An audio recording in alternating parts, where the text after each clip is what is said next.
mianatra eo tongotrao.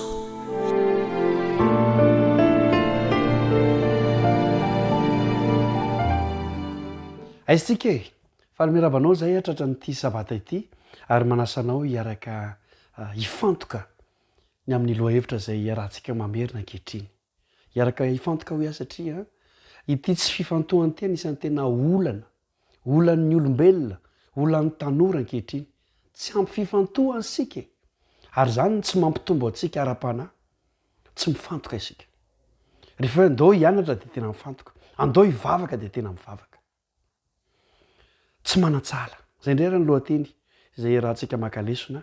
tsy manan-tsala inona re no mitovy hevitra am'izany hoe tsy manam-paharoa tsy manam-paharoa zany hoe spesial manokana miavaka irariana mba ho izany ianao tsy manan-tsala zao lazay ny Matthieu toko 1:1-2 lazaiko aminareo marina tokoa am'izay nateraka ny vehivavy tsy mbola nisy nitsangana zay lehibe noho Jaona mpanao batisa nefa ny kely indrindra amin'ny fanjakan'ny lanitra de lehibe noho izy zany no lazain'ny baiboly lehilahy manina ny maizy azy ny Jaona mpanao batisa zany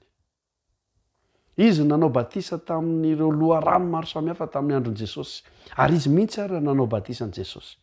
tena olona manina ny maizy azy i Jaona mpanao batisa teo amin'ny tantara kanefa zao voalaza ny kely indrindra amin'ny fanjakan'ny lanitra de mbola lehibe noho izy zany kely indrindra amin'ny fanjakan'ny lanitra zany enao angy zany enao zany enao le tokony tsy manan-tsala zany hoe enao de manana tombam-bidy eo anatrehan'Andriamanitra lehibe manina maizy azy Jaona fa enao koa enao le kely indrindra ndray mantsy de miteny zao bitika zao kely zao zinona moa za enao mihitsy le tsy manan-tsala ary na enao rery ary nanota de nidina Jesosy amonjy anao noho izany mampahery anao fa na de tsy niavon'ny olona azy ianao ohatrany tsy tian'ny olona ianao hialalan'ny olona ianao hiatakatahany zareo ianao de tsy manan-tsala ianao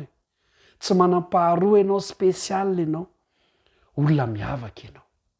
tenena mihitsy amin'ny tenanao ianao rehefa mijery fitaratra hoe zahako olona miavaka de irariana mba ho izany tokoa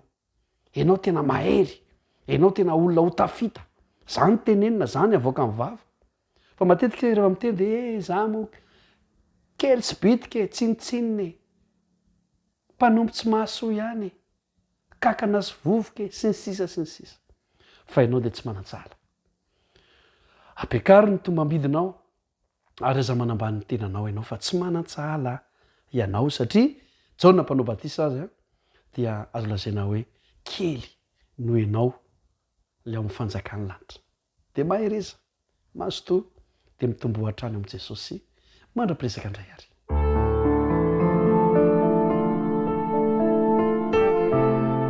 mianatra eo tongotrao.